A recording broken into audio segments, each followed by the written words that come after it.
Welcome to a chilling journey through Chile Kastrated, a flash fiction that explores the catastrophic consequences of unchecked right-wing power. In this story, hell is no longer a distant myth, but a reality creeping ever closer to the surface of the earth. As evil and suffering intensify, the boundaries between the inferno and our world blur.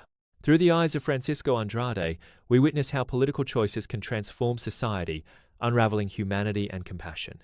This opening scene sets the stage for a harrowing exploration of power, poverty, and the loss of innocence. Prepare to follow the descent as we uncover the micro and macro dynamics that shape a nation's fate. Meet little Antoine Cast, the son of Chile's soon-to-be right-wing president. Raised on privilege and a legacy of Nazi German descent, Antoine's worldview is shaped by a sense of superiority and entitlement. His family, wealthy landowners, exploit Chile's resources while looking down on the mixed-race locals. This scene introduces the stark social divide and the seeds of cruelty sown in the next generation.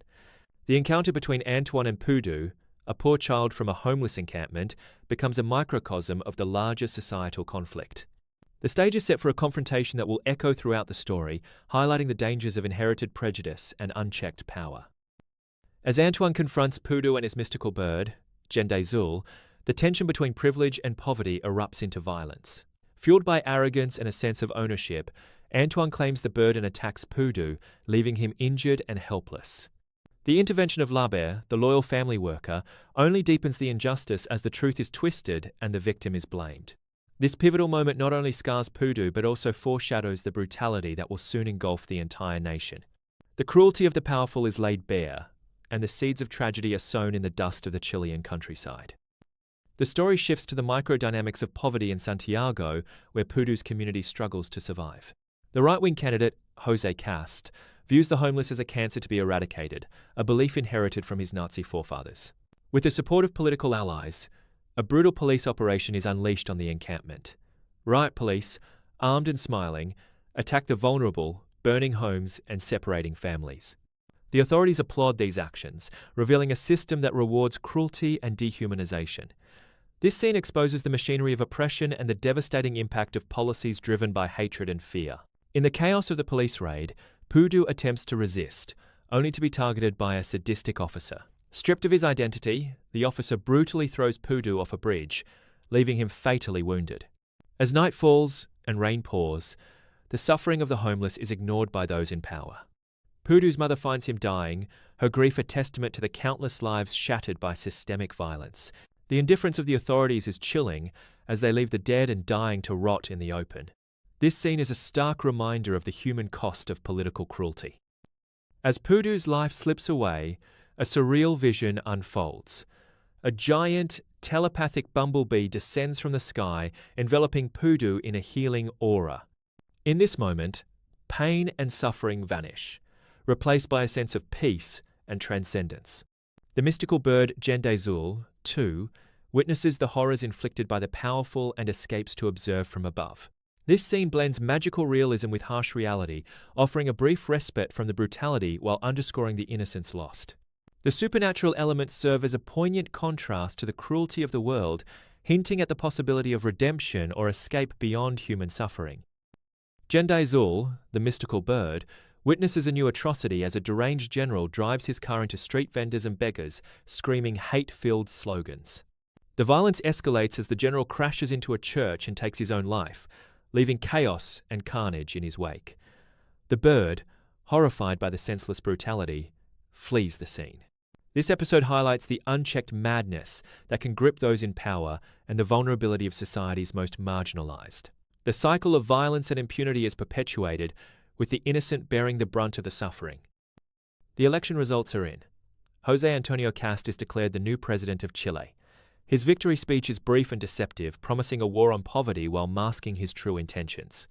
Behind closed doors, among his political allies, Cast reveals his real agenda: elimination of the poor and consolidation of power for the elite.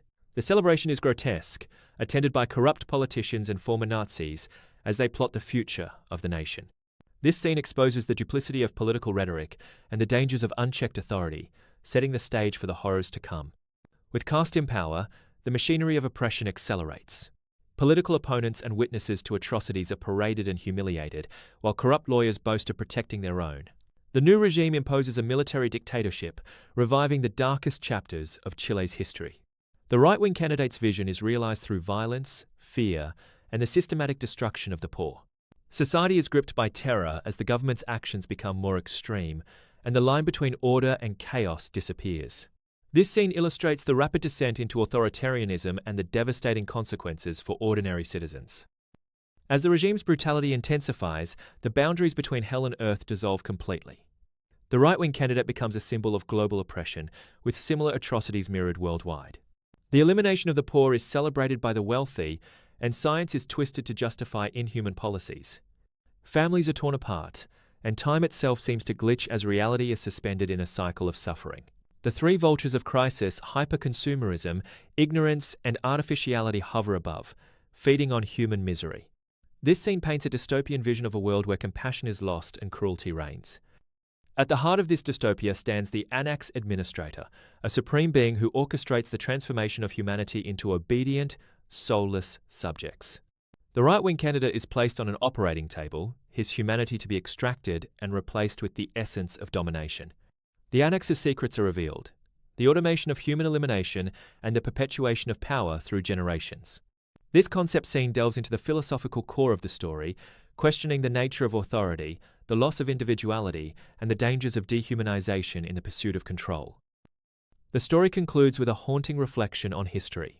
The three vultures, pets of the Anax Administrator, observe humanity's endless cycle of decay.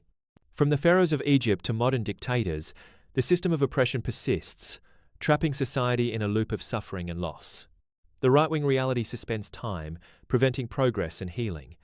As the final scene fades, viewers are left to ponder the cost of indifference and the urgent need for compassion and resistance. The tale of Chile Kastrated serves as a warning, a call to recognize and break the cycles of cruelty before they consume us all.